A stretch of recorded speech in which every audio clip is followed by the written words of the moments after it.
జ్ఞానం యొక్క వ్యాప్తి. శ్రీ ఎన్. అనంతనారాయణన్. ఈ సారాంశం మనిషి నుండి దేవుడు, మానవుడు అనే పుస్తకం నుండి. శివానందంలో దానం చేసే అలవాటు పాతుకుపోయింది. పట్టమడై వద్ద బాలుడిగా అతను తన తల్లి ఇచ్చిన స్వీట్లను ఇతర పిల్లలకు పంచుకున్నాడు. పాఠశాలలో మరియు కళాశాలలో అతను తన సహవిద్యార్థులకు వారి పాఠాలలో సహాయం చేయడానికి వెళ్ళాడు. అతను వైద్య సంస్థను విడిచిపెట్టిన తర్వాత అతను అంబ్రోసియాను నడిపాడు కానీ అజ్ఞాన ప్రజలతో ఆరోగ్య సమస్యల గురించి తనకున్న గణనీయమైన జ్ఞానాన్ని పంచుకున్నాడు.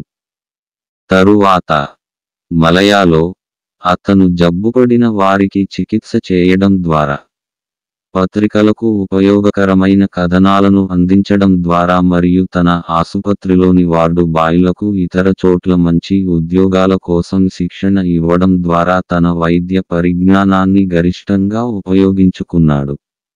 అతను సంపద మరియు ప్రభావాన్ని సంపాదించినప్పుడు అతను డబ్బు, ఉద్యోగం, ఉండడానికి స్థలం అవసరమైన కష్టాల్లో ఉన్న ప్రజల ప్రయోజనం కోసం రెండింటినీ ఉపయోగించాడు.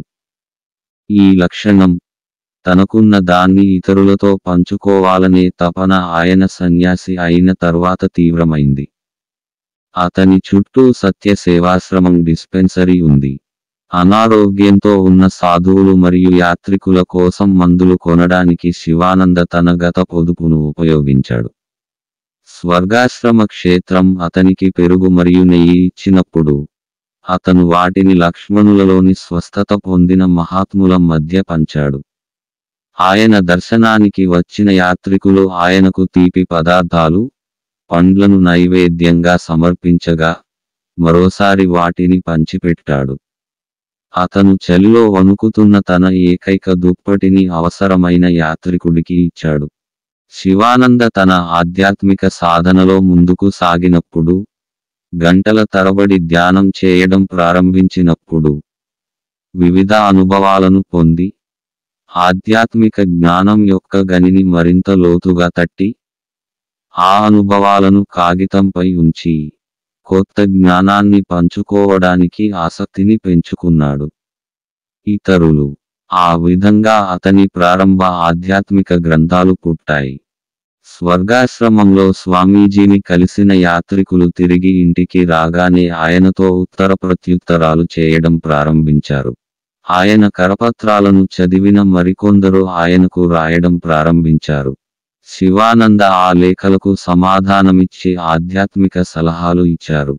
ఈ జ్ఞానదాన్ లేదా జ్ఞాన బహుమతి ఇతర బహుమతులు కలిగి ఉండని లక్షణాన్ని కలిగి ఉంది. శివానంద ఇలా వాదించాడు. ఆకలితో ఉన్నవారికి ఆహారం ఇవ్వండి అని అతను చెప్పాడు. కొంతకాలం తర్వాత వారు మళ్ళీ ఆకలితో ఉంటారు. నగ్నులకు బట్టలు ఇవ్వండి. కొంతకాలం తర్వాత వారు మళ్ళీ అలా ఉంటారు. పేదవారికి డబ్బు ఇవ్వండి మరియు వారు దానిని ఖర్చు చేసిన తరువాత వారు మరల కొరతతో ఉంటారు. కానీ అందరికీ జ్ఞానాన్ని ఇవ్వండి మరియు మీరు తమను తాము జాగ్రత్తగా చూసుకోవడానికి వారికి మూల్యాన్ని ఇచ్చి ఉండేవారు. అతని ముఖం కాంతివంతమైంది. జ్ఞాన బహుమతి నిజానికి గొప్ప బహుమతి. మరియు ఆధ్యాత్మిక జ్ఞానం కంటే గొప్పది ఏది?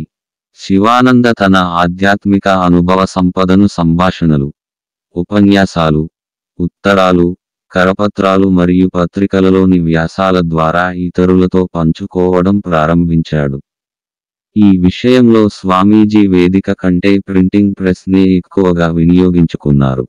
విన్నది ఒక్కరోజులో మరచిపోవచ్చు, కానీ రికార్డ్ చేయబడిన జ్ఞానం శాశ్వత ప్రయోజనం కలిగి ఉంటుంది. స్వర్గాశ్రమంలో ఉన్నప్పుడు శివానంద కొంతమంది మీరట్ ప్రచురణకర్తలకు సుదర్శన్, సంకీర్తన్ మరియు ధర్మ పత్రికలను ప్రారంభించేందుకు ప్రేరణనిచ్చాడు. వాటికి వ్యాసాలు అందించాడు.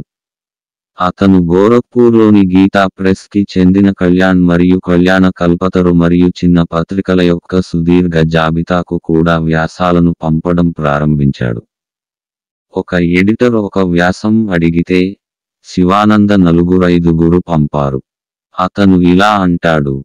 అవి ప్రచురించబడకపోయినప్పటికీ ఎంపికకు బాధ్యత వహించే సంపాదకీయ సిబ్బందిలో కనీసం కొందరు వాటి ద్వారా వెళతారు.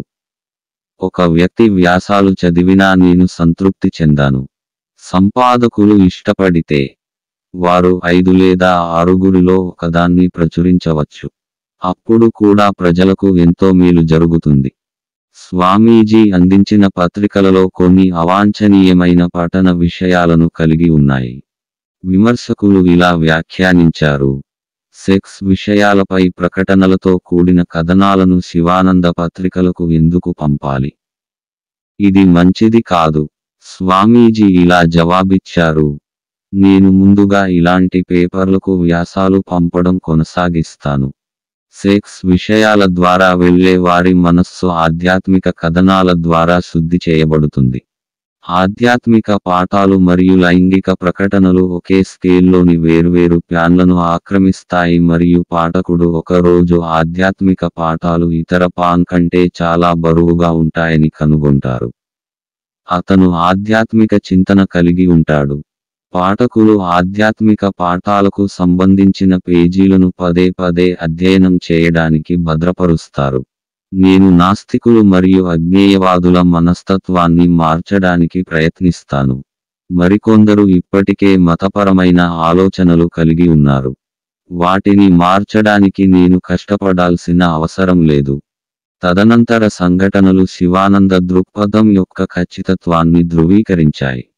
భారతదేశంలోనే కాకుండా సిలోన్, మలయ, బర్మా మరియు ఇతర దేశాలలో కూడా పెద్ద సర్క్యులేషన్ కలిగి ఉన్న మద్రాసు నుండి ఒక పత్రిక, మై మ్యాగజైన్ ఆఫ్ ఇండియా వచ్చింది. పత్రిక ప్రతి సంచికలో అనేక పేజీల రొమాంటిక్ రచన మరియు మరెన్నో పేజీల సెక్స్ ప్రకటనలను కలిగి ఉండటం దాని ప్రజాదరణకు కారణం. ఇప్పుడు ఇతర పత్రికలతో పాటు శివానంద తన వ్యాసాలను అందించడానికి ఈ నా పత్రికను కూడా ఎంచుకున్నారు. మరియు 1931 నుండి అతని శక్తివంతమైన ఆధ్యాత్మిక పాఠాలు దాని పేజీలలో క్రమం తప్పకుండా కనిపించడం ప్రారంభించినప్పుడు 1 లేదా 2 లేదా డజను లేదా 100 కాదు, అక్షరాల వేలాది మంది స్వామీజీ వ్యాసాలను ఆసక్తిగల పాఠకులుగా మార్చారు మరియు అతని విద్యార్థులు మరియు భక్తులు అయ్యారు. స్వామీజీ రచనల వల్ల ప్రయోజనం పొందిన వ్యక్తులు ఒక స్పష్టమైన ఆధ్యాత్మిక ఉత్సాహంతో ఉద్వేగానికి లోనయ్యారు మరియు ఆ మూడ్లో వారు స్వామీజీకి వ్రాసారు. వారు తమ సంతోషాలను, బాధలను శివానందకు చెప్పుకుని, తమ సమస్యలను, సందిగ్ధతలను ఆయన ముందు ఉంచి, ఆయన సహాయం కోరారు. మరియు సహాయం మెరుపు వేగంతో వచ్చింది. తన దయనీయ స్థితిని వివరిస్తూ సుదీర్ఘ లేఖ రాసిన ఒక భక్తుడికి శివానందం నిరాశ చెందవద్దని కోరుతూ వెంటనే సమాధానం పంపాడు మరియు ప్రతి క్షణం తాను మారుతున్నానని మరియు కొత్త మనిషిగా మారుతున్నానని హామీ ఇచ్చాడు. మరియు స్వామీజీ ఈ మాటలతో లేఖను ముగించారు. వచ్చి నాతో ఉండు. నేను మీకు సహాయం చేస్తాను, మీకు సేవ చేస్తాను మరియు మిమ్మల్ని చైతన్యవంతమైన యోగిగా మారుస్తాను. నా జీవితాంతం నేను శివానంద ఈ ఆహ్వానాన్ని గుర్తుంచుకుంటాను అని కృతజ్ఞతతో ఉన్న భక్తుడు తరువాత తేదీలో చెప్పాడు. ఇది చాలా ధైర్యంగా ఉంది, చాలా అసాధారణమైనది మరియు చాలా ఉదారంగా ఉంది. శివానంద లేఖలు సరళంగా ఉన్నాయి, కానీ అవి అంతర్గత ధృవీకరణ భావాన్ని ఆకర్షించాయి మరియు తెలివి యొక్క ఉపరితలంపై కాదు. శివానందతో మొదటి పరిచయం చాలా మందికి కొంచెం గట్టి మరియు ఎండిపోయిన నేలపై చల్లటి వర్షం వంటిది. గురువు యొక్క ప్రతి అక్షరం నిజంగా ఆధ్యాత్మిక మేల్కొలుపు. అతని సంబోధన విధానం వేదాంతంలో ఒక పాఠం. ప్రియమైన అమర ఆత్మ, బ్లెస్డ్ ఇమ్మోర్టల్ ఆత్మ, ఆరాధ్య స్వయం, గ్లోరియస్ ఇమ్మోర్టల్ ఆత్మ. ఇలా సంబోధించిన వ్యక్తికి అతను లేదా ఆమె శరీరం లేదా మనస్సు కాదని, సర్వవ్యాప్త అమర ఆత్మ అని గుర్తు చేశాడు. స్వామీజీ లేఖకు చంద ఈ గొప్ప సత్యాన్ని పునరుద్ఘాటించడమే కాకుండా శివానందకు అందరి పట్ల అపూర్వమైన ప్రేమ మరియు వారి పట్ల ఆయనకున్న ఆసక్తి యొక్క రహస్యాన్ని వెల్లడించింది. అతను, నీ స్వంత నేనే, శివానంద. స్వామీజీ తన వైపు నుండి ఉత్తర ప్రత్యుత్తరాలను ఎప్పుడూ మూసివేయకూడదని సూచించాడు. చివరి అక్షరం ఎప్పుడూ అతనిదే అయి ఉండాలి. ఈ విధంగా అతను ప్రపంచవ్యాప్తంగా ఉన్న ప్రజలకు అసంఖ్యాకమైన లేఖలు రాశాడు. ఈ లేఖలలో కొన్ని చేతితో రాసినవి. వాటిని ఎప్పటికప్పుడు దివ్య జీవిత సంఘం మార్గదర్శక లైట్లు పేరుతో ప్రచురించింది. సంవత్సరాలుగా ఒక ఔత్సాహిక భక్తుడు మాత్రమే మాస్టర్ నుండి 1000కి పైగా లేఖలను పొందగలిగాడు. శివానందతో ఉత్తర ప్రత్యుత్తరాలు సాగించిన వారు, సమయం మరియు స్థలం యొక్క అవరోధాల ద్వారా అణచివేయబడకుండా ఆధ్యాత్మిక విమానంలో వారితో సంభాషించగలిగారని వెంటనే కనుగొన్నారు. స్వామీజీ సహాయం కోసం విజ్ఞప్తి చేసిన వ్యక్తితో మానసిక సంబంధాన్ని ఏర్పరచుకున్న తర్వాత, ఆ వ్యక్తి జీవితం మరియు సమస్యలు స్వామీజీకి తెరిచిన పుస్తకంగా మారాయి. అటువంటి భక్తుడు తరచుగా, అడగకుండానే మరియు తగిన సమయంలో, మాస్టర్ నుండి దాదాపు సమస్యను ఊహించి మరియు పరిష్కారాన్ని కలిగి ఉన్న లేఖను అందుకున్నాడు. ఇది ఎల్లప్పుడూ నా జీవితంలో పవిత్రమైన రోజు, స్వామి శివానంద నుండి నాకు ఉత్తరం వస్తుంది అని ఒకరు చెప్పారు. స్వామి శివానంద నుండి నాకు ఉత్తరం వచ్చినప్పుడు, నేను పూర్తిగా వేరే ప్రపంచంలో ఉన్నాను అని మరొకరు చెప్పారు. స్వామీజీ ప్రతి ఉత్తరంలోనూ ఒక గొప్ప ఆధ్యాత్మిక ప్రవాహం నాకు చాలా సహాయపడుతుంది అని మూడవవాడు చెప్పాడు. మరియు ఈ ప్రకటనలు సంఖ్యారహితమైన ఇతరులచే ధృవీకరించబడ్డాయి. ఎంత నిజంగా అద్భుతమైనది! ఇది పదాలలో కాదు, కానీ ఈ పదాలు ఒకదానిపై ప్రభావం చూపుతాయి అని జోహన్నెస్బర్గ్కు చెందిన పాట్ పియర్సన్ ఉద్ఘాటించారు. వివరణ చాలా సులభం. అతని ఆశ్రమంలో పుస్తకాల ప్యాకెట్ లేదా ఉత్తరం పోస్ట్లో పంపాలనుకున్నప్పుడల్లా, శివానంద అడ్రస్ని చూసి ఏకాగ్రతతో ఒక సెకను విడిచిపెట్టి ఉండవచ్చు. బహుశా గ్రహీత చదవడానికి పుస్తకం లేదా లేఖను తెరిచినప్పుడు ఆధ్యాత్మిక పోటు వచ్చింది. అతని మొత్తం జీవి. అయితే ఈ పనులన్నింటిలో, శివానంద తన స్వర్గాశ్రమ రోజుల్లో గణనీయమైన వైకల్యాన్ని ఎదుర్కొన్నాడు. స్టేషనరీ లేదా తగిన సహాయం లేదు. అతని దగ్గర ఫౌంటైన్ పెన్ లేదు, టైప్ రైటర్ లేదు, మరియు కరపత్రాల ముద్రణ అవకాశం విరాళాలపై ఆధారపడి ఉంటుంది. ఉత్తర ప్రత్యుత్తరాల విషయంలో, తన భక్తులు తనకు వ్రాసినప్పుడు సమాధానమివ్వడానికి తపాలా స్టాంపులను జతచేయమని ఆయన కోరారు. ఆ తర్వాత ఒకరోజు మై మ్యాగజైన్కి చెందిన పీకే వినాయగం స్వామీజీకి టైప్రైటర్ని, ఆ తర్వాత చిన్న సైక్లోస్టైలింగ్ యంత్రాన్ని బహుకరించారు. ఆ సమయానికి శివానందుడు గంగానది కుడి ఒడ్డుకు చేరుకున్నాడు. శివానందాశ్రమానికి అణువణువు పుట్టింది. ఆశ్రమం 1937లో డూప్లికేటింగ్ మెషీన్ని కొనుగోలు చేసింది, మరియు స్వామీజీ తన అటవీ చర్చలను సైక్లోస్టైల్ చేయడం ప్రారంభించాడు. అతను ఈ మరియు ఇతర కరపత్రాలను తనకు కనిపించిన వారందరికీ ఉచితంగా పంపిణీ చేశాడు. స్వామీజీకి లేఖ రాసిన లేదా అతి చిన్న విరాళం పంపిన ప్రతి ఒక్కరికి ఏదో ఒక కరపత్రం లేదా కరపత్రం లభించింది. మరియు శివానంద పర్యటనకు వెళ్ళినప్పుడల్లా, ఉచిత పంపిణీ కోసం కొన్ని ఆధ్యాత్మిక సాహిత్యాలను ముద్రించడాన్ని అతను ఒక పనిగా పెట్టుకున్నాడు. ఈ ఉచిత సాహిత్యాన్ని స్వీకరించిన వారు మరిన్ని ముద్రణ కోసం డబ్బును విరాళంగా అందించడం ద్వారా సహాయాన్ని అందించారు. శివానంద రచనలు ప్రజాదరణ పొందినప్పుడు, ఆశ్రమంలో ఉచిత విభాగం యొక్క పని వ్యవస్థీకృతమైంది. ఇది 1940లో జరిగింది. కొత్త ఏర్పాటు ప్రకారం, సొసైటీ ద్వారా తీసుకువచ్చిన ఆధ్యాత్మిక కరపత్రాలు తమ కోసం నమోదు చేసుకున్న వారికి ఉచితంగా మెయిల్ చేయడం ప్రారంభించి, ముందుగా రూ. 2 సంవత్సరానికి ఫార్వార్డింగ్ ఛార్జీలను కవర్ చేయడానికి, కానీ స్వామీజీ ఈ కరపత్రాల పంపిణీ పద్ధతితో సంతృప్తి చెందలేదు. సొసైటీ ఎదుగుదలతో తన కరస్పాండెంట్లకు ఏదో ఒక మెయిల్ను క్రమం తప్పకుండా పంపాలని అతను భావించాడు. సెప్టెంబరు 1938లో డివైన్ లైఫ్ సొసైటీ యొక్క నెలవారీ ఆర్గాన్ ది డివైన్ లైఫ్ పుట్టింది. ప్రారంభ సంఖ్యకు తన సందేశాన్ని ఇస్తూ శివానంద ఇలా అన్నాడు: ప్రపంచంలో ఇప్పుడు చాలా తక్కువ ఆధ్యాత్మిక పత్రికలు ఉన్నాయి. ప్రపంచానికి చాలా ఉన్నత స్థాయి పత్రికల అవసరం ఉంది. అప్పుడే ఆధ్యాత్మిక ఆలోచనలు విస్తృతంగా ప్రసారం కాగలవు. ప్రజలు ఆధ్యాత్మిక ఆలోచనల కోసం దాహం వేస్తున్నారు. పరిణామం చెందిన ఆత్మలతో పరిచయం. భౌతిక ప్రపంచం కూడా డబ్బు మరియు అధికారంతో అలసిపోతుంది. వారికి ఇక్కడ ఊరట లభించదు. వారు నెమ్మదిగా తమ దృష్టిని భగవంతుని అన్వేషణ మరియు మహాత్ముల అన్వేషణ వైపు మళ్లిస్తున్నారు. వారు సద్గురువులు మరియు యోగినులను వెతుకుతూ భారతదేశాన్ని సందర్శిస్తారు. ఋషులు మరియు యోగుల ఆశీస్సులు మీ అందరిపై ఉండుగాక. స్వామీజీ చేతుల్లో ఒకప్పటి కరపత్రం స్థానంలో ఇప్పుడు పత్రిక నిలిచింది. ఆశ్రమాన్ని సందర్శించే సందర్శకులు ప్రతి ఒక్కరూ కేవలం కరపత్రానికి బదులుగా ది డివైన్ లైఫ్ కాపీని పొందారు.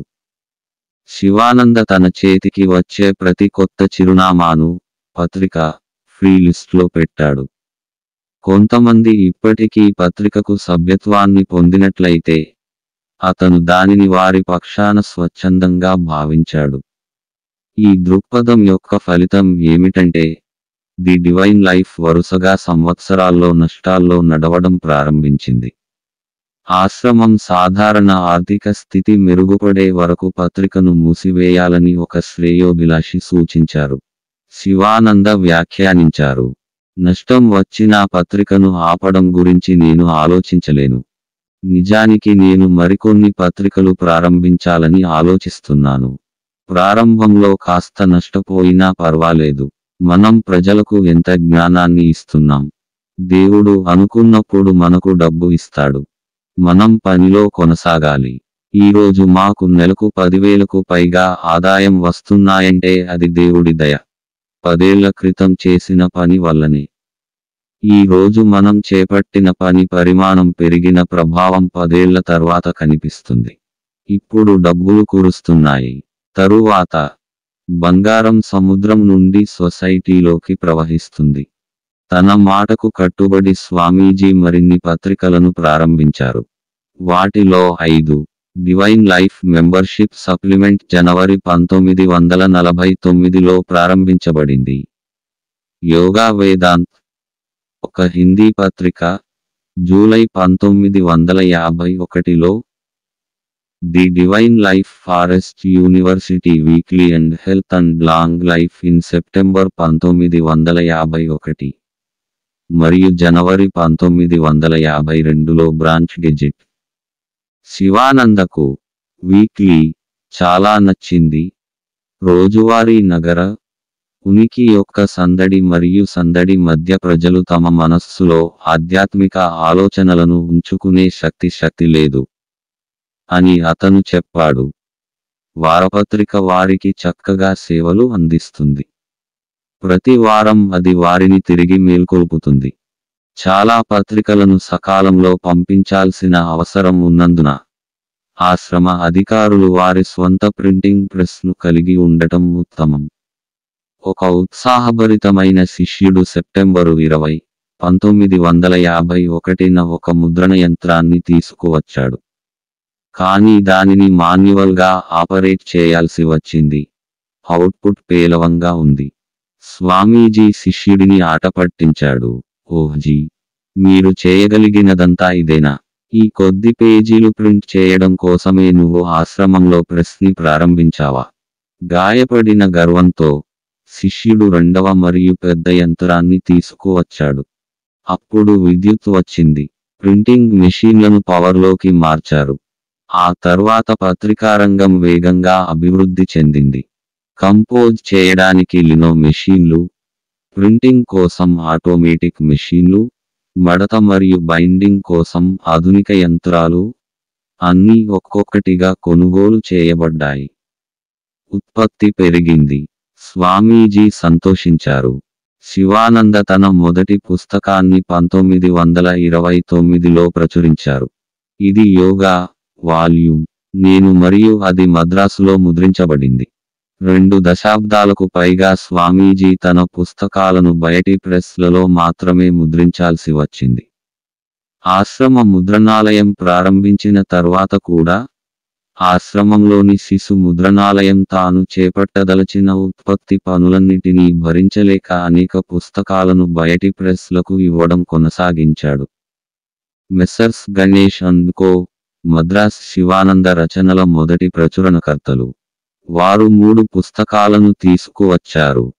అవి యోగా ప్రాక్టీస్ వాల్యూమ్, నేను, వేదాంత సాధన మరియు కైలాస యాత్ర. అప్పుడు పికే వినాయగం తన హిమాలయన్ యోగా సిరీస్ క్రింద స్వామీజీ యొక్క డజనుకు పైగా పుస్తకాలను ప్రచురించారు. కుండలిని యోగా, యోగా ఆసనాలు, ప్రాణాయామ శాస్త్రం, రాజయోగం వంటి ముఖ్యమైన రచనలు ప్రజలకు అందుబాటులోకి వచ్చాయి. స్వామీజీ యొక్క మొదటి 3 పుస్తకాలను గణేష్ మరియు కో నుండి వినాయగం కూడా స్వాధీనం చేసుకున్నారు.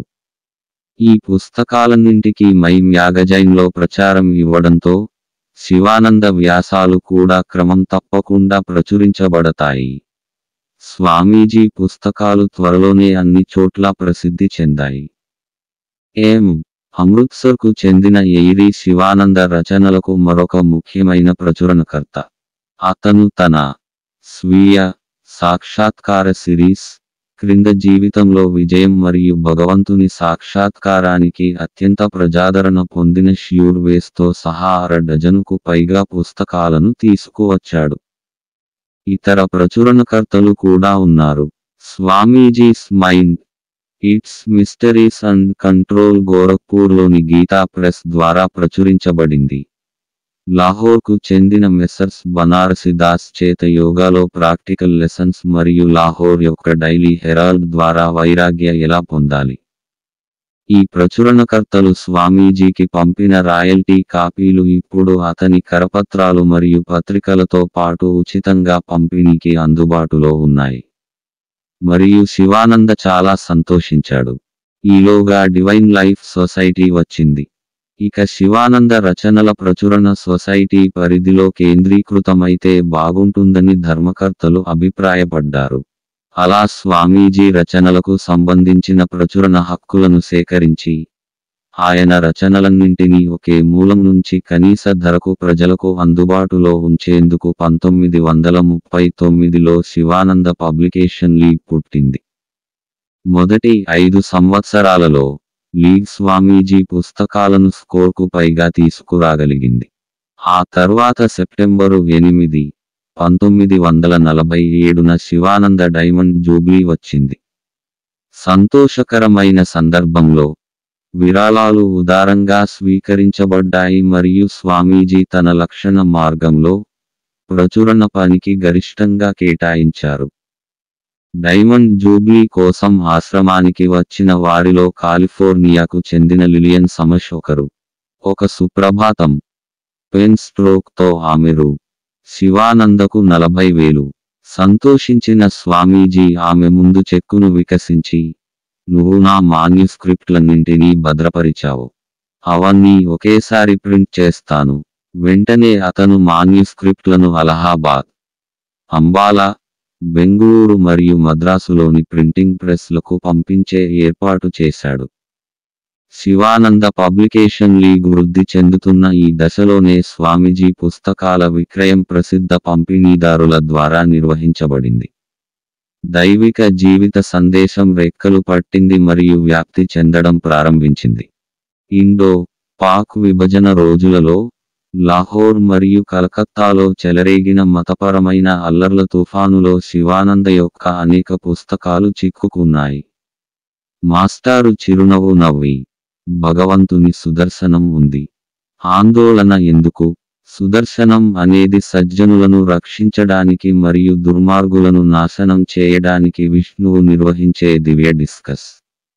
అతని సుదర్శన చక్రం శత్రువుల నుండి వారిని కాపాడుతుందని మరియు ప్రమాదాల నుండి వారిని కాపాడుతుందని భగవంతుని భక్తులు విశ్వసిస్తారు. ప్రపంచ మతాలు, ఇల్యూమినేటింగ్ స్టోరీస్ మరియు ఉపనిషత్ డ్రామా పుస్తకాలు మరియు బ్రహ్మసూత్రాలపై స్వామీజీ వ్యాఖ్యానం యొక్క అసలు మాన్యుస్క్రిప్ట్ లాహోర్ ప్రెస్లలో ఉన్నాయి. బాంబు పేలుడు సివిల్ మరియు మిలిటరీ గెజిట్ ప్రెస్ను పాక్షికంగా దెబ్బతీసింది. అయితే లోపల ఉన్న స్వామీజీ పుస్తకాలను ప్రభువు రక్షించాడు. లాహోర్ నుండి పుస్తకాలను తీసుకురావడానికి ఎటువంటి ప్రయత్నాలు చేయలేదు. వాటిని పొందే మార్గం కూడా కనిపించలేదు. అకస్మాత్తుగా ఒక వ్యాపారవేత్త సహాయం కోసం వచ్చాడు మరియు పుస్తకాలు భారీ రైల్వే పొట్లాల్లో ఆశ్రమానికి చేరుకున్నాయి. కలకత్తాలోనూ ఇదే కథ. Sivananda Vijaya, mind, its mysteries and control, my master మరియు స్తోత్ర పంచరత్నాలు అన్నీ ముస్లిం బైండర్లతో ఉన్నాయి. నెలల తరబడి పత్రికలు వారిని సంప్రదించలేకపోయాయి. పోయినందుకు ముద్రించిన ఫారంలు దాదాపుగా ఇవ్వబడ్డాయి. ఆపై ఒక రోజు, అందరినీ ఆశ్చర్యపరిచే విధంగా, ఆశ్రమం వారు బైండర్ల నుండి ఫారంలను తిరిగి పొందగలిగామని కలకత్తా ప్రెస్ నుండి ఒక గమనిక వచ్చింది. అలా పని సాగింది. జనరల్ ప్రింటింగ్ వర్క్స్, కలకత్తాకు చెందిన కాశీరాం గుప్తా ఇప్పుడు స్వామీజీ మిషన్కు మరింత పూనుకోవడానికి ముందుకు వచ్చారు. అతను 18 పుస్తకాల కంటే తక్కువ కాకుండా ప్రింటింగ్ ఛార్జీలను భరించాలని ప్రతిపాదించాడు. ఇది అపూర్వమైనది. వెంటనే శివానంద ఒక సీనియర్ శిష్యుడిని కలకత్తాకు పనిని నిర్వహించడానికి పంపాడు. వారం వారం రిషికేశ్ రైల్వే స్టేషన్కు భారీగా పార్సిళ్లు వచ్చాయి. సందర్శకులకు పుస్తకాలు ఇచ్చి ఎక్కడెక్కడి ఆధ్యాత్మిక అన్వేషకులకు, గ్రంథాలయాలకు ఉచితంగా పంపిస్తే స్వామీజీ చేతులు నిండాయి. శివానంద పుస్తకాలు ఇస్తున్న వేగాన్ని విన్న కాశీరాం, అతన్ని వదిలేయండి. అతని అరలను తాజా నిల్వలతో నింపడం మా కర్తవ్యం. స్వామీజీ ఈ ఆధ్యాత్మిక జ్ఞానాన్ని వ్యాప్తి చేసే పనికి చాలా ప్రాముఖ్యతనిచ్చాడు. ఆశ్రమంలో ఆర్థిక సంక్షోభం ఏర్పడినప్పుడు కూడా ప్రచురణ వైపు పని వేగాన్ని తగ్గించడానికి అతను నిరాకరించాడు. అతను వంటగదిని మూసివేయడానికి సిద్ధంగా ఉన్నాడు. కానీ ప్రెస్ కాదు. మనమందరం క్షేత్రానికి వెళ్లి భిక్షతో జీవించగలము అని అతను చెప్పాడు. అయితే జ్ఞానయజ్ఞం కొనసాగాలి. 1949లో బడ్జెట్ స్థానం చాలా కఠినంగా మారింది మరియు కొంతమంది ఖైదీలను విడిచిపెట్టవలసి వచ్చింది. అప్పటికీ స్వామీజీ పుస్తక నిర్మాణంపై పొదుపు చేయరు. నాకు పుస్తకాల ముద్రణ చాలా అవసరం. అన్ని ఇతర రచనలు ద్వితీయ విలువను కలిగి ఉంటాయి అని ఆయన అన్నారు. ఉచిత కాపీలను మెయిల్ చేయడానికి అవసరమైన డబ్బు గురించి, పోస్టేజీకి డబ్బు లేకపోతే మేము అన్ని అల్మిరాలను తెరిచి ఉంచుతాము మరియు సందర్శకులు మరియు యాత్రికులు వారు కోరుకున్నది తీసుకోనివ్వండి అని వ్యాఖ్యానించారు. ఆ పరిస్థితి తలెత్తలేదు. సిలోన్ పర్యటన 1950లో వచ్చింది మరియు దానితో ఎక్కువ డబ్బు వచ్చింది. ఆర్థిక సంక్షోభం చెడ్డ కలగా మారింది మరియు త్వరగా మరచిపోయింది. అనేక మంది ఆశ్రమవాసులు పగలు రాత్రి కష్టపడి స్వామీజీ పుస్తకాలను ప్రెస్ కోసం సిద్ధం చేశారు. శివానంద పుస్తకాలు తెచ్చిన వేగం అపూర్వం. సాధారణంగా అతను ఒకేసారి 3 లేదా 4 వాల్యూమ్లలో పనిచేశాడు. 1929లో తన మొదటి ప్రచురణ మరియు 1963లో తన మహాసమాధి మధ్య అతను పెద్దవి మరియు చిన్నవిగా దాదాపు 200 పుస్తకాలు రాశారు. వాటిలో భగవద్గీత, ప్రధాన ఉపనిషత్తులు, బ్రహ్మసూత్రాలు, పతంజలి యోగ సూత్రాలు మరియు నారదుడి భక్తి సూత్రాలపై వ్యాఖ్యానాలు ఉన్నాయి. యోగా మరియు వేదాంత అభ్యాసంపై అనేక పుస్తకాలు, మరియు ఆరోగ్యం మరియు పరిశుభ్రతపై అనేక సంపుటాలు. రోజువారీ దినచర్యతో పక్కపక్కనే ఇంత రాయడానికి మీకు సమయం ఎలా దొరికిందని ప్రశ్నించగా, స్వామీజీ ఒక శిష్యునితో ఇలా అన్నారు: మీరు ప్రతిరోజు లేదా 2 రోజులకు ఒకసారి ప్రతి సబ్జెక్టుకు 1 గంట కేటాయించాలి. 6 నెలల్లో ఈ పనులన్నింటిలో మీరు సాధించిన ప్రగతి చూసి ఆశ్చర్యపోతున్నారు. వ్యవస్థ మరియు పద్ధతి ఉండాలి. మొదట మీ మనస్సులో ఏర్పాటు చేయబడింది. అప్పుడు చర్య సజావుగా సాగుతుంది. స్వామీజీ దగ్గర చాలా సులభమైన కలం ఉంది. ఎటువంటి ప్రయత్నం లేదా ఒత్తిడి లేదు. వాక్యాలు పేరాలుగా మారాయి. పేరాలు కరపత్రాలుగా, కరపత్రాలు కరపత్రాలుగా, కరపత్రాలు పుస్తకాలుగా మారాయి. ఆశ్రమ కార్మికులు కొన్నిసార్లు టైపింగ్ కోసం వారికి అప్పగించిన మాన్యుస్క్రిప్ట్ నోట్బుక్లను తిరిగి ఇవ్వడంలో ఆలస్యం చేస్తారు. అలా స్వామీజీ ఎక్కువ నోట్బుక్స్ వాడేవాడు. ఏ క్షణంలోనైనా రాయగలిగేలా కొన్నింటిని రైటింగ్ రూమ్లో, మరికొందరిని ఆఫీసులో ఉంచాడు. అతను అనేక పెన్నులను సిరాతో నింపి సిద్ధంగా ఉంచాడు. అతను ఒక జత కళ్లద్దాలను వ్రాసే గదిలో, మరొకటి అల్మిరాలో, మూడవది కార్యాలయంలో ఉంచాడు. వాటి కోసం వెతకడానికి సమయాన్ని కోల్పోకూడదు. పని చాలా ముఖ్యమైనది. అతను అనేక టార్చ్ లైట్లను కూడా ఉంచాడు. ఒకటి మంచం దగ్గర, ఒకటి తన రైటింగ్ డెస్క్ దగ్గర, ఒకటి అతను విశ్రాంతి తీసుకునే ఈజీ చైర్ దగ్గర. రాత్రిపూట కూడా ఏదైనా మంచి ఆలోచన వస్తే అది ఒక్కసారిగా రికార్డ్ చేయబడాలి. అది ప్రపంచానికి పోకూడదు. శివానంద కుర్చీ, బల్ల వాడలేదు. అతను అసౌకర్యంగా భావించాడు. అతను తన పుస్తకాలు మరియు నోట్బుక్లను టేబుల్పై హాయిగా విస్తరించలేకపోయాడు. కాబట్టి అతను నేలపై చతికిలబడ్డాడు. ముందు విశాలమైన రైటింగ్ డెస్క్ ఉంది. కొన్నిసార్లు స్వామీజీ స్వయంగా టైపింగ్ చేసేవారు. లైఫ్ మరియు గాడ్ రియలైజేషన్లో విజయం కోసం ఖచ్చితంగా మార్గాలు అనే పుస్తకానికి సంబంధించిన మొత్తం మాటను డ్రాఫ్ట్ లేకుండా నేరుగా మెషీన్లో టైప్ చేశాడు.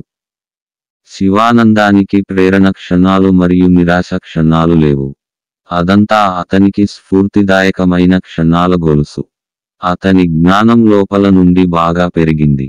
అతని కష్టం ఏమిటంటే, తన ఆలోచనలన్నీ చెప్పడానికి అతనికి సమయం దొరకదు.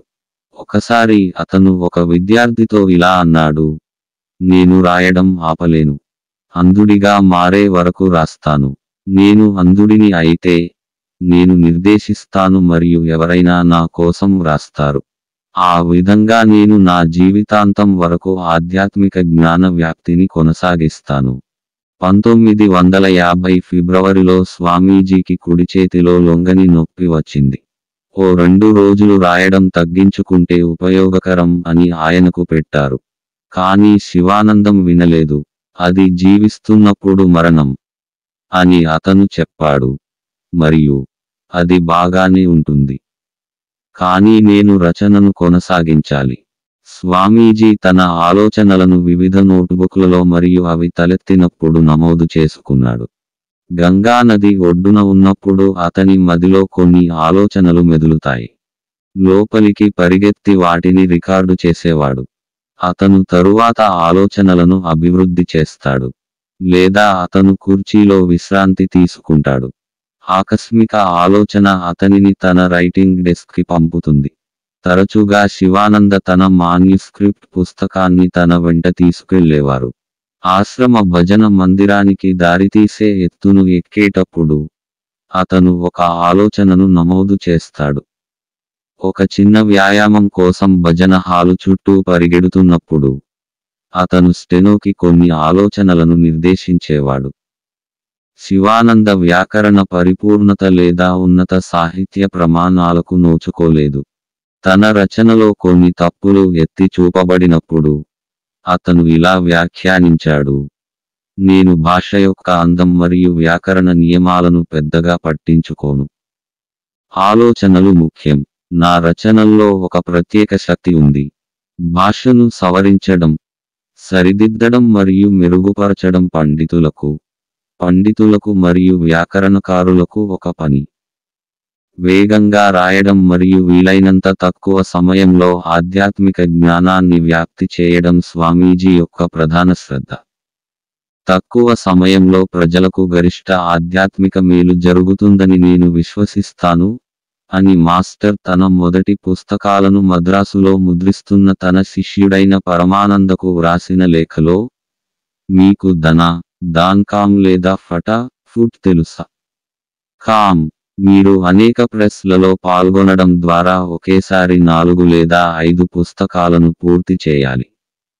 ఒక్కదానిపై మాత్రమే ఆధారపడవద్దు. నాకు 20 రోజుల ప్రొడక్షన్ లేదా 10 డేస్ బ్లోయింగ్ అవుట్ అంటే ఇష్టం. శివానంద సేవ చేయమని వ్రాసాడు.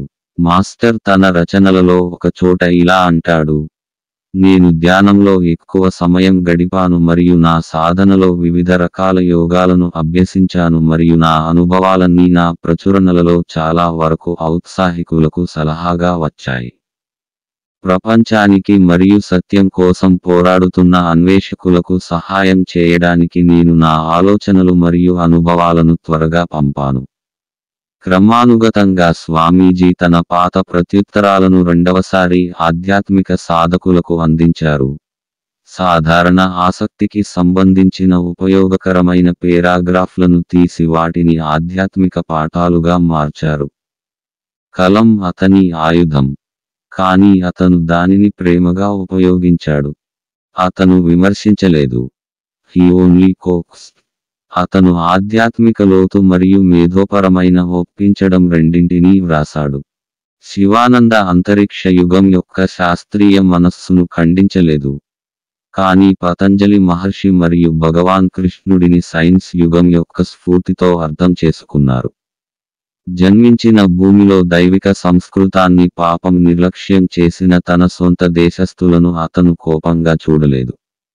దేశంలోని యువకులు ఆధ్యాత్మిక మార్గానికి దూరమైతే, వారు అకస్మాత్తుగా వక్రబుద్ధి లేదా దుర్మార్గులుగా మారడం వల్ల కాదని, వారికి నిజమైన జ్ఞానం, సరైన విద్య యొక్క ప్రయోజనం లేనందున అని స్వామీజీ గ్రహించారు.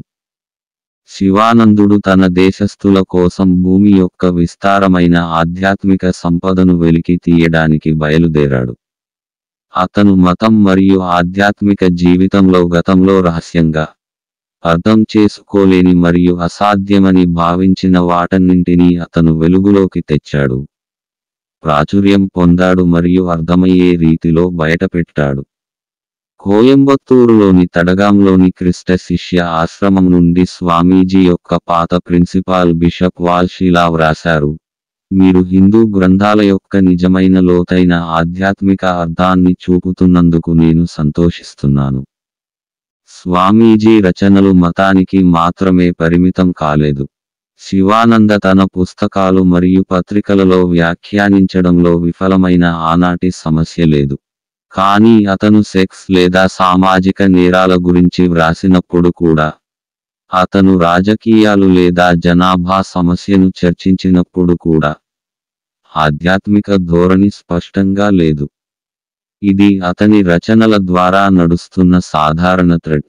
శివానంద రాసిన పుస్తకంలోని విషయానికి పేర్కొనడం కష్టం అని ఒక పాఠకుడు చెప్పాడు. వివేకం మాత్రమే అతని రచనల విషయానికి. శివానంద తన అభిప్రాయాన్ని పాఠకులకు తెలియజేయడానికి సాహిత్య వ్యక్తీకరణ యొక్క ప్రతి రూపాన్ని ఉపయోగించాడు. కవిత్వం మరియు నాటకం, లేఖ మరియు వ్యాసం, కథ మరియు ఉపమానం, అపోరిజం మరియు ఉపన్యాసం, అన్ని మాధ్యమాలు దైవిక జీవితం యొక్క జ్ఞానాన్ని వ్యాప్తి చేయడానికి అతను స్వీకరించారు. శివానంద శైలి అపోహాత్మకమైనది మరియు అతని భాష సరళమైనది. అతని రచనలు శక్తివంతమైన రాతి నుండి ఉద్భవించే పర్వత ప్రవాహంలా స్పష్టంగా మెరిసేవి మరియు స్వచ్ఛమైనవి. స్వామీజీ బుష్ గురించి కొట్టలేదు లేదా తన పాదయాత్రను ఊరేగించలేదు. సిద్ధాంతం కనీస స్థాయికి పరిమితం చేయబడింది మరియు ఆచరణాత్మక అంశాలు చాలా వివరంగా వివరించబడ్డాయి. అతని పుస్తకంలోని ప్రతి పేరా పాఠకుడిని తన డిక్షనరీకి కాదు, ధ్యాన గదికి అప్పటికప్పుడే ప్రాక్టీస్ ప్రారంభించేలా చేసింది. అని అడిగిన గంభీరమైన ఆధ్యాత్మిక ఆకాంక్షకు, నేను ఇప్పుడు ఏమి చేయాలి? రేపు ఉదయం లేవగానే అసలు నేనేం చేయాలనుకుంటున్నావో? అలాంటి సాధకుకి శివానంద పుస్తకాలు స్వర్గం నుంచి జారిపోతున్న మన్ననల్లా ఉన్నాయి. వారు ప్రాక్టికల్ శాతం. స్వామీజీ రచనల యొక్క ఈ ఆచరణాత్మక అంశం పాఠకుల మనస్సుపై శక్తివంతమైన ప్రభావాన్ని చూపింది. శివానంద కర్మయోగ అభ్యాసాన్ని పరిశీలించిన తర్వాత ఒక భక్తుడు ఇలా వ్రాశాడు: నేను రామాయణం మొత్తం విన్నాను, గీత మొత్తం చదివాను. నేను శంకరాచార్యుల తత్వశాస్త్రం మరియు పాశ్చాత్య తత్వశాస్త్రం యొక్క సంపుటాల పేజీలను తిప్పాను. కానీ శివానంద రచనలు తప్ప మరేవీ నాకు అందం, వైభవం, ఆవశ్యకత మరియు నిస్వార్థ సేవ యొక్క సంపూర్ణ ఆవశ్యకతను వెల్లడించలేదు.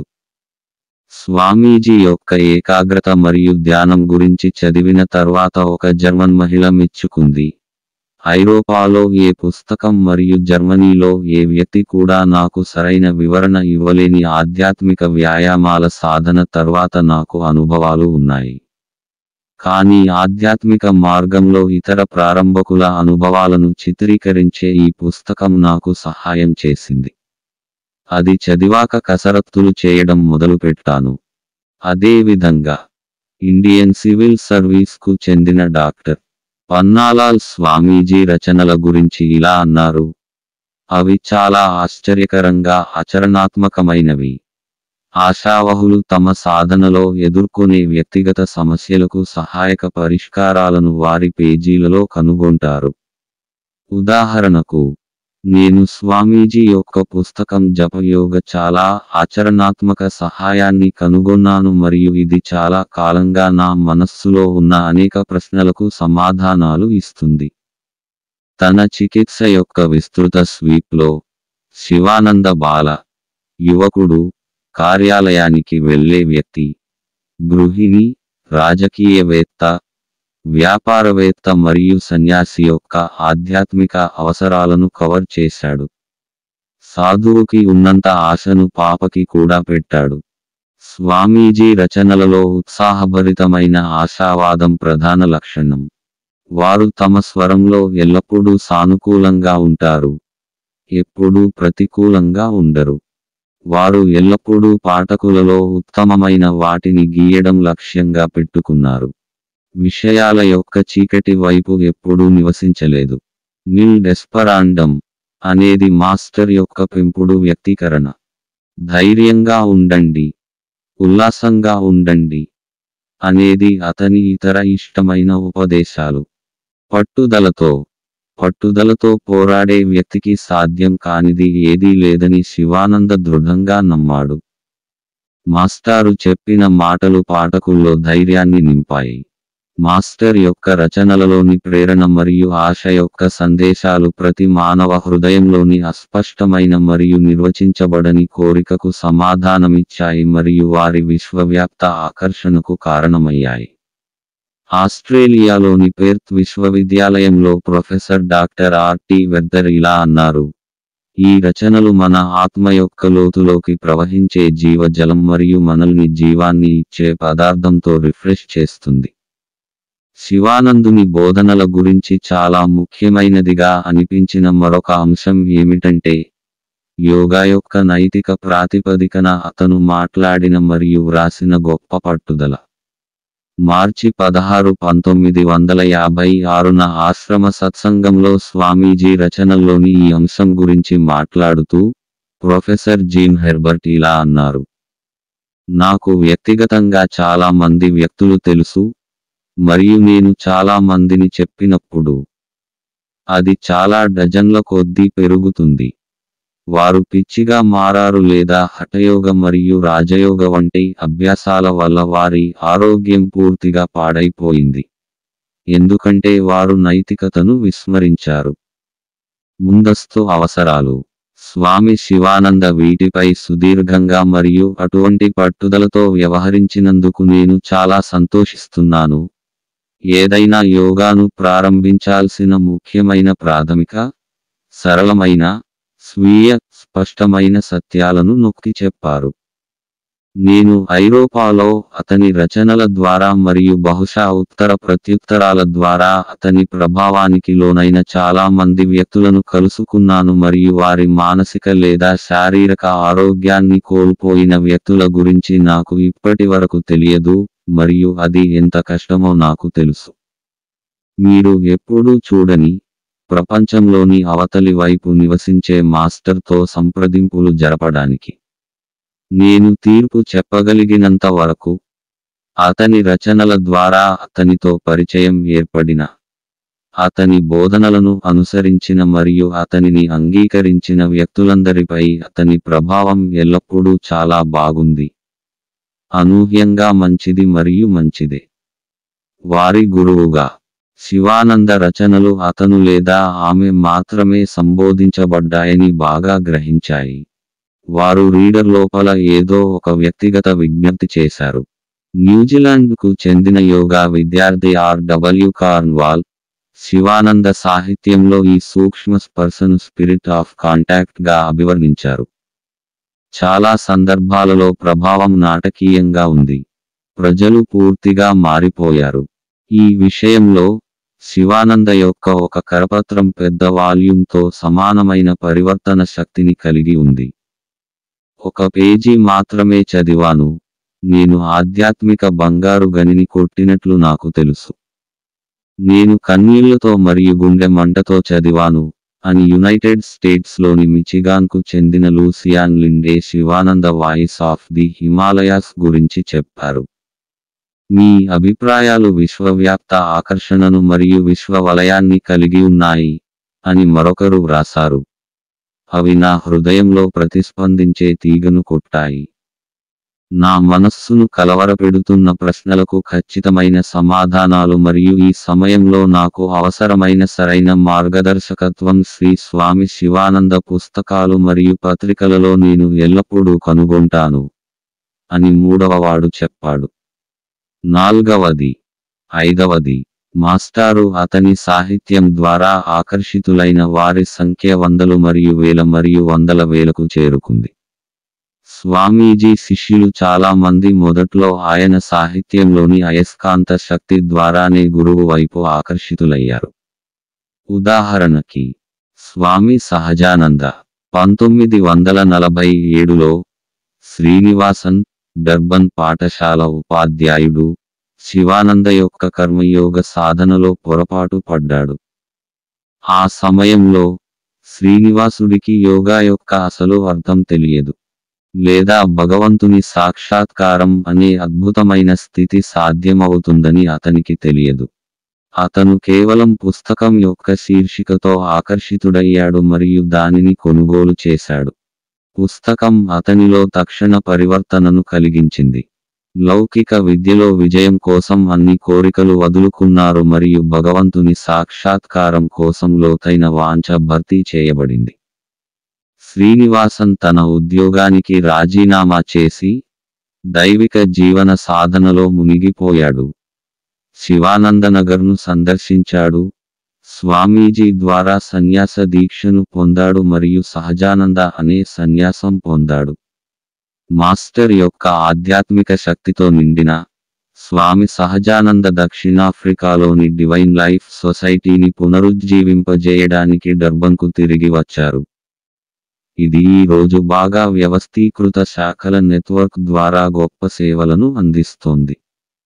మేజర్ జనరల్ యదునాథ్ సింగ్ రెండవ ప్రపంచ యుద్ధ సమయంలో యదునాథ్ సింగ్ బ్రిటిష్ సైన్యంలో పనిచేస్తున్నప్పుడు కొంత ఆధ్యాత్మిక మద్దతు అవసరమని భావించాడు. అప్పుడే అతనికి SEAC south east Asia command హెడ్క్వార్టర్స్లోని ఒక ఆంగ్ల సహోద్యోగితో కలిసి శివానంద రాసిన యోగా పుస్తకాన్ని చూశాడు. ఆ పుస్తకం అతనికి స్ఫూర్తినిచ్చి స్వామీజీతో సన్నిహిత సంబంధాలకు దారితీసింది. 1947 నుండి 48 కాశ్మీర్ కార్యకలాపాల సమయంలో స్వామీజీ అతనికి మార్గనిర్దేశం చేయడమే కాకుండా మెరుగైన వ్యక్తిగా, గొప్ప సైనికుడిగా మరియు దళాలలో ఇంకా గొప్ప సేవకుడిగా ఉండేలా ప్రేరేపించాడు. యుద్ధరంగంలో తమ ప్రాణాలను అర్పించిన వీర జవాన్ల ఆత్మకు శాంతి చేకూరాలని ప్రార్థించాలని శివానందం కోరాడు. స్వామి విష్ణుదేవానంద 17 ఏళ్ల వయసులో విష్ణు బ్రిటిష్ ఆర్మీలో పనిచేస్తున్నాడు. పోగొట్టుకున్న ఉత్తరం కోసం వేస్ట్ పేపర్ బుట్టలో వెతుకుతున్నప్పుడు అతను స్వామి శివానంద రాసిన సాధన తత్వ అనే ఒకే పేజీ కరపత్రాన్ని కనుగొన్నాడు. అది అతని దృష్టిని ఆకర్షించింది మరియు అతని ఆధ్యాత్మిక మేల్కొలుపుకు కారణమైంది. కొద్దిసేపటికి స్వామీజీని చూసేందుకు రిషికేశ్ వెళ్లారు. యుద్ధం ముగిశాక అతను శివానందతో కలిసి హఠయోగా నేర్చుకుని ప్రావీణ్యం సంపాదించాడు. తన జ్ఞానాన్ని ప్రజలతో పంచుకోవడానికి భారతదేశంలో పర్యటించాడు. తరువాత విదేశాలకు వెళ్లి కెనడాలోని మాంట్రియల్లో స్థిరపడ్డాడు. అక్కడ నుండి అతను యోగా సువార్తను చాలా దూరం వ్యాప్తి చేస్తున్నాడు. వి.ఎల్. నాగరాజ్ స్వామీజీ స్టూడెంట్స్ సక్సెస్ లోని ఒకే ఒక్క వాక్యం ఈ బెంగుళూరు తపాలా అధికారి ఉత్సుకతతో అనుకోకుండా విరిగిపోయిన పోస్టల్ పార్సిల్ నుండి పడిపోయిన పుస్తకాన్ని తెరిచినప్పుడు అతనిలోని ఆత్మను మేల్కొల్పింది. ఈ ఒక్క ఆత్మలో జరిగిన పరివర్తన బెంగుళూరులోని అనేక జీవితాలలో ప్రయోజనకరమైన మార్పును తీసుకువచ్చింది. నాగరాజ్ నిర్మించడానికి సహాయం చేసిన డివైన్ లైఫ్ సెంటర్ కార్యకలాపాల ద్వారా శ్రీనివాసన్ మరియు విష్ణు, యదునాథ్ సింగ్ మరియు నాగరాజ్ వంటి అనేక మంది ఉన్నారు. వ్రాతపూర్వకమైన పదం ద్వారా దుమ్మును బంగారంగా మార్చే ఆకారం లేని జనసమూహానికి ఒక దేవుడు, మానవుడు ఆకారాన్ని ఇవ్వడం యొక్క అద్భుతమైన కథ ఇది. స్వామీజీ రోజుల్లో ఆశ్రమంలో కనిపించే సాధారణ దృశ్యం, మరియు ఇది తరచుగా గుర్తించబడదు, చాలా తక్కువగా అర్థం చేసుకుంది. కానీ అది ప్రత్యేకంగా ఉండేది. ఒక పెద్ద మనిషి లోపలికి అడుగుపెట్టాడు. అతన్ని శివానంద స్వాగతించారు. అది పెద్ద మనిషిని ధరించి ఉండవచ్చనే అనుమానం మరియు సందేహం, కోర్ట్ ఆఫ్ రిజర్వ్, అనుమానం మరియు సందేహాలను కరిగించాయి. స్వామీజీ చిన్న మనిషి యొక్క సాధన, ఆలోచనలు మరియు ఆదర్శాల పట్ల ఆసక్తిని వ్యక్తం చేశారు. ఋషి విన్నాడు. పెద్ద మనిషి సంతోషించాడు. స్వామీజీ అందించే స్వీట్ మీట్లు మరియు కాఫీతో కొంచెం రిజర్వ్ మిగిలిపోయింది. దాదాపు అరగంట గడిచింది. హిమాలయాల ప్రఖ్యాతి పొందిన యోగి తన జ్ఞానానికి పేరుగాంచాడు. ఒక సలహా లేదా ఉపదేశాన్ని మాట్లాడలేదు. కానీ పెద్ద మనిషి నిరాశ చెందలేదు. అతను ప్రియమైన వ్యక్తిత్వాన్ని కలుసుకున్న తర్వాత బయలుదేరడానికి సిద్ధమవుతున్నాడు. స్వామీజీ నిశ్శబ్దంగా సందర్శకుడి చేతుల్లోకి కొన్ని పుస్తకాలు జారాడు. వారు అతనితో వెళ్లారు. వారిని ఇంటికి తీసుకెళ్లాడు.